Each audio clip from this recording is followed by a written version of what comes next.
Vamos a leer la palabra del Señor en primera carta del apóstol Pablo a Timoteo, versículo 14 al 16.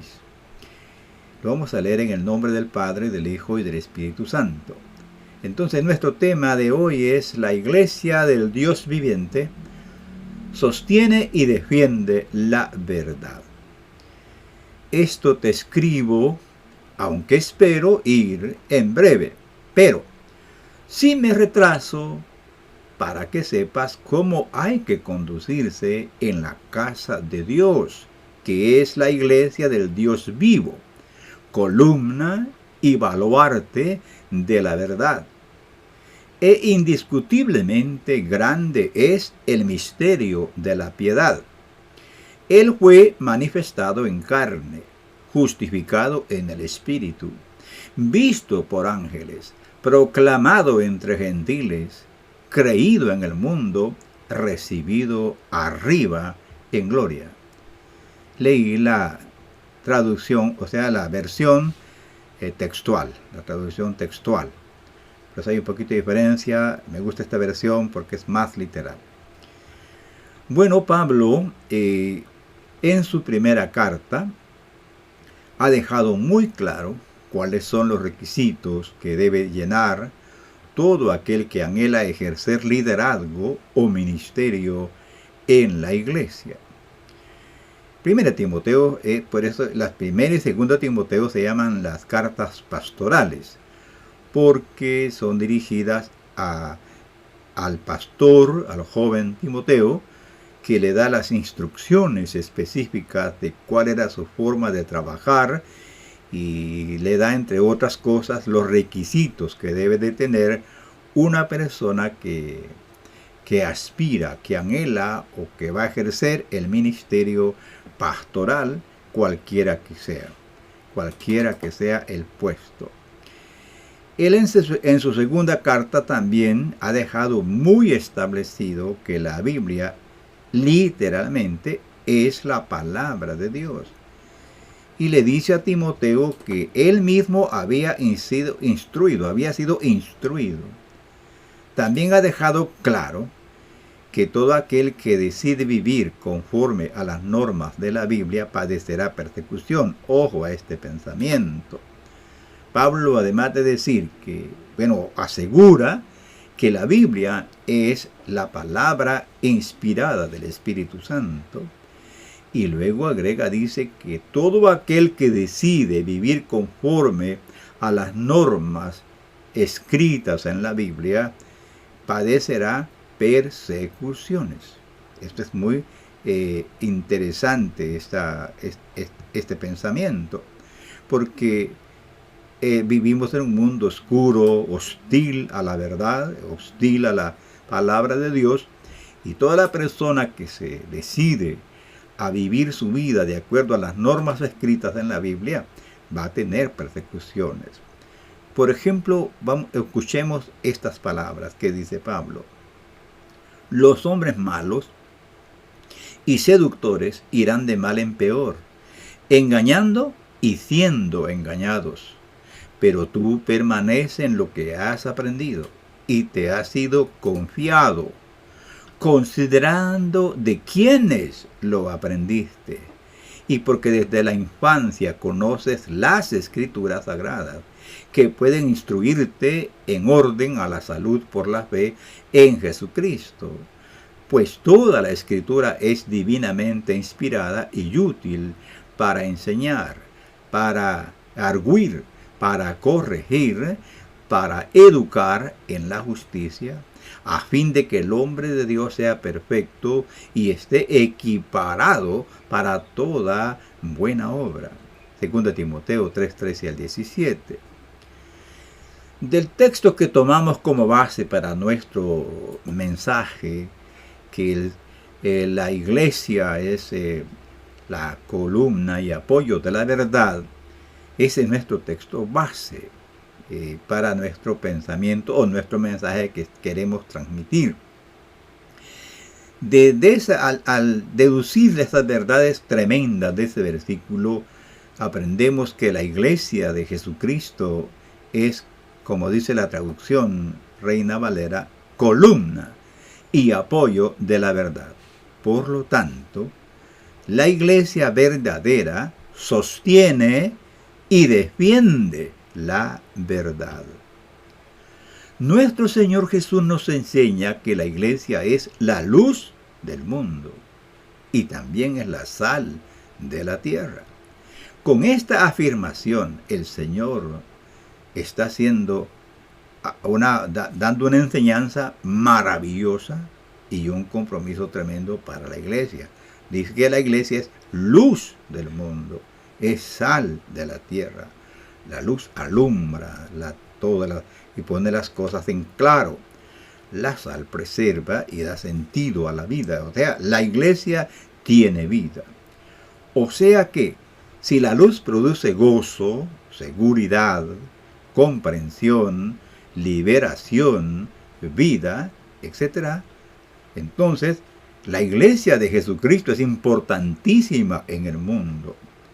Y si ampliamos más el pensamiento, sabemos por las Escrituras que en nuestro mundo, el sistema mundial, el orden mundial o el sistema organizado de este mundo, el príncipe de ese organismo es Satanás. Y según las Escrituras, todo el mundo está bajo el maligno, es decir, el mundo que está viviendo sometido a los lineamientos de Satanás. Está todo en la oscuridad. La iglesia está puesta en este mundo que hay mucha tiniebla. Es la luz, es la sal. Pablo, cuando dice que la iglesia del Dios vivo es columna y apoyo de la verdad, está haciendo eco de la enseñanza de nuestro Señor Jesucristo. Es por estas razones que el diablo odia a la iglesia y trata de destruirla o corromperla.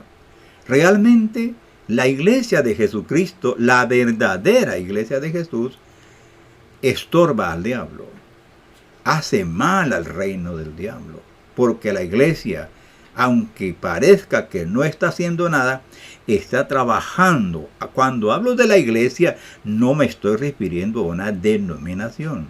Me estoy refiriendo a la iglesia auténtica de Jesucristo que está entre todas las profesiones de fe cristiana evangélica en todo el mundo.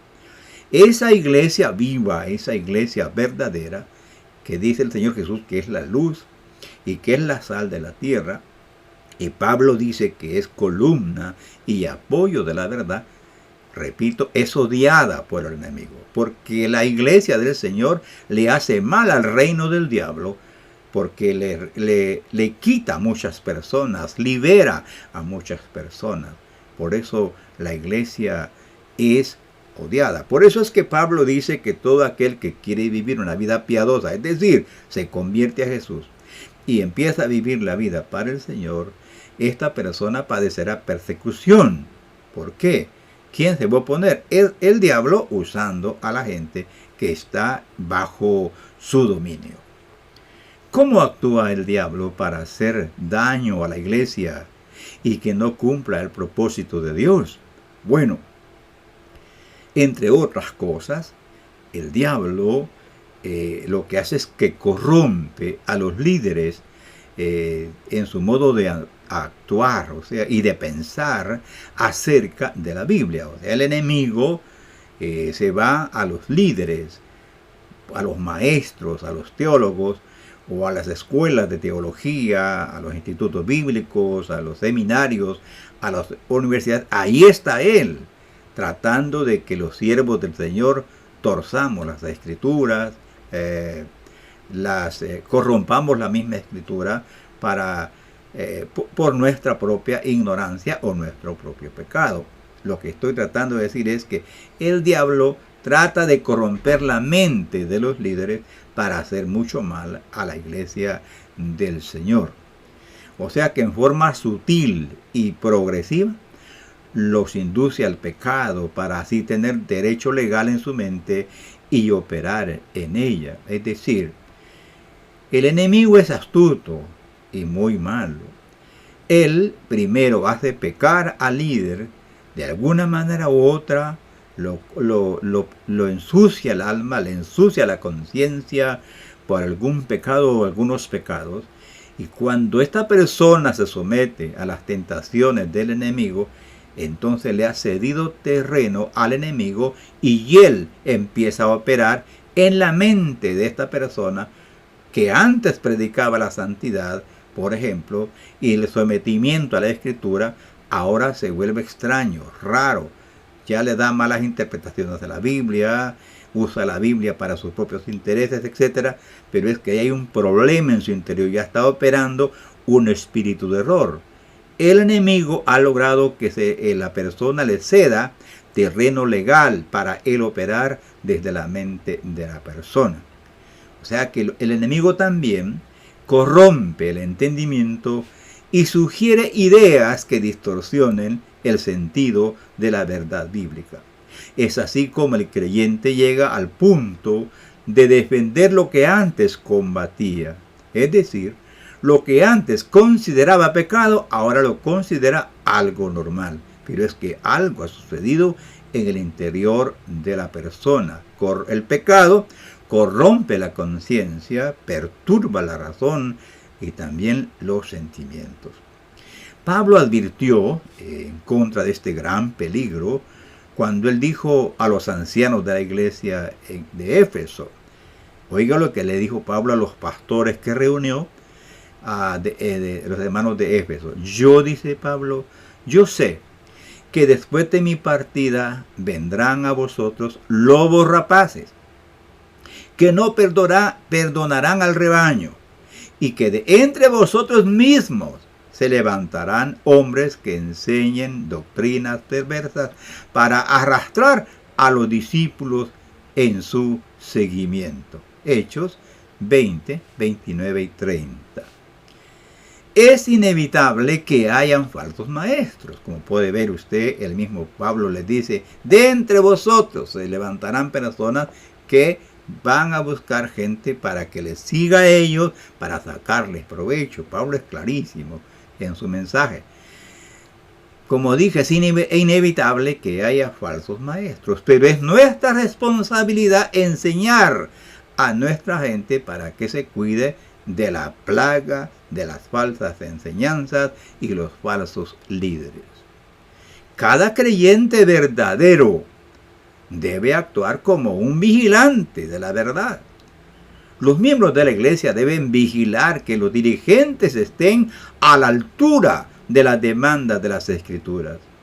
El apóstol Pablo dice que el Dios vivo le dio el privilegio a su iglesia, a su pueblo, de ser custodios de su palabra.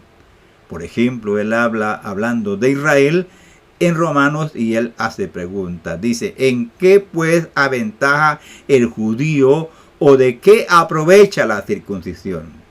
Mucho en todos los aspectos, dice Pablo. Y primeramente porque a ellos se les ha confiado o se les ha sido confiado los oráculos de Dios. Mire qué privilegio.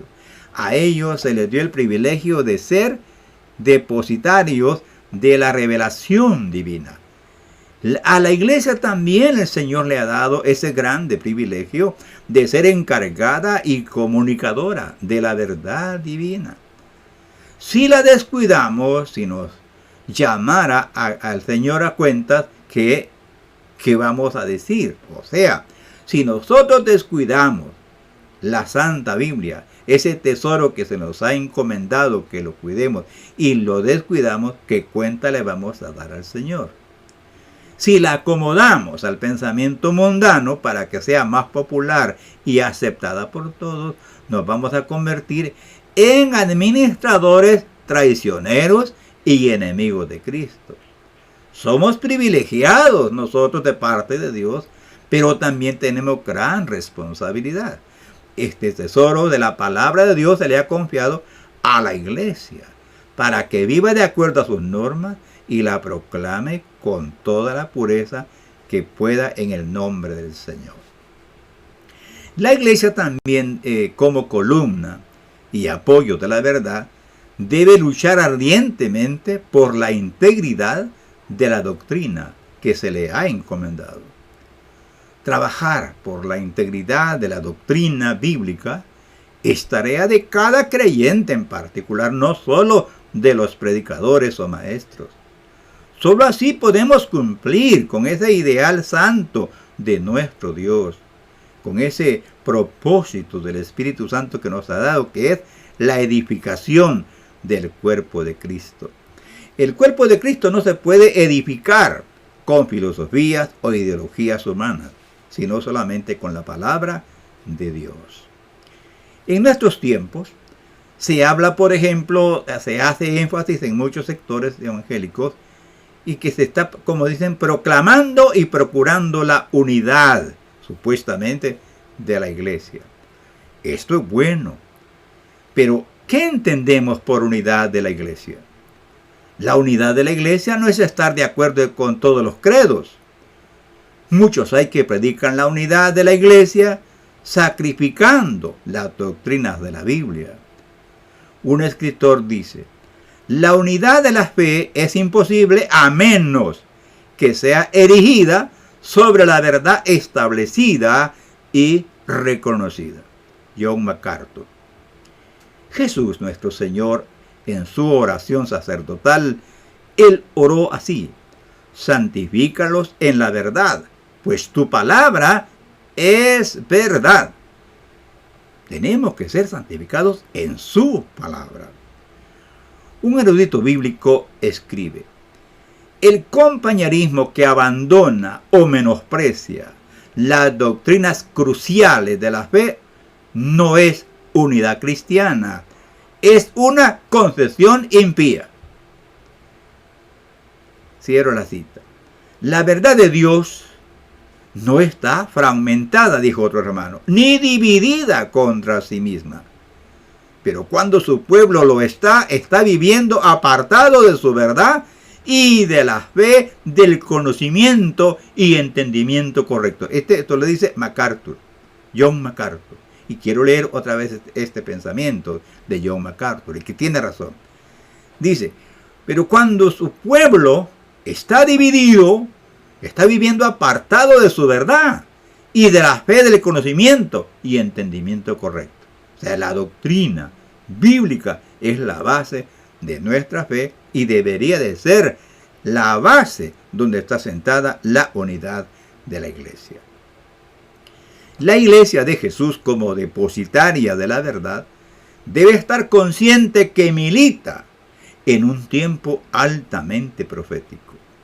Pablo lo profetizó. Él dijo: pues vendrá un tiempo en que no sufrirán la sana doctrina. Antes, deseosos de novedades, se rodearán de maestros conforme a sus pasiones. Según de Timoteo 4:3. La iglesia de nuestros tiempos, como siempre, está luchando contra enemigos de afuera y enemigos que se han infiltrado dentro de ella misma para hacerle daño desde adentro.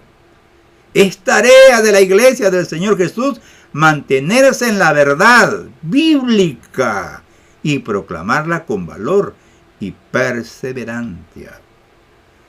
Hoy en día el peligro es enorme, porque con medias verdades están metiendo grandes mentiras doctrinales a la mente de la cristiandad.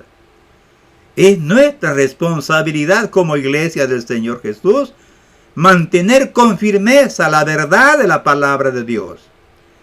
Si la torcemos para sacar provecho o la alteramos, solo nos queda el juicio divino.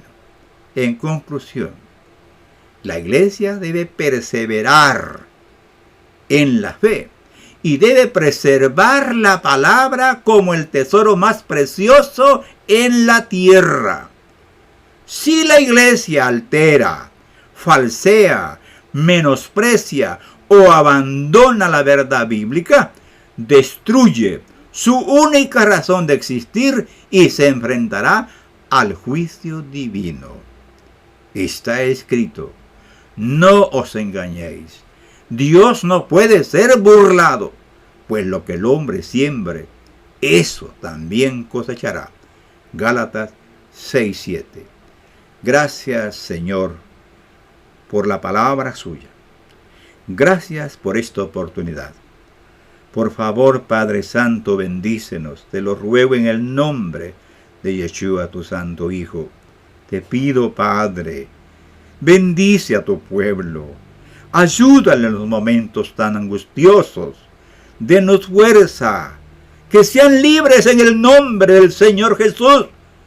Sus mentes de nuestros hermanos sean liberados de todo hechizo inmundo del demonio. Sea rota toda maldición.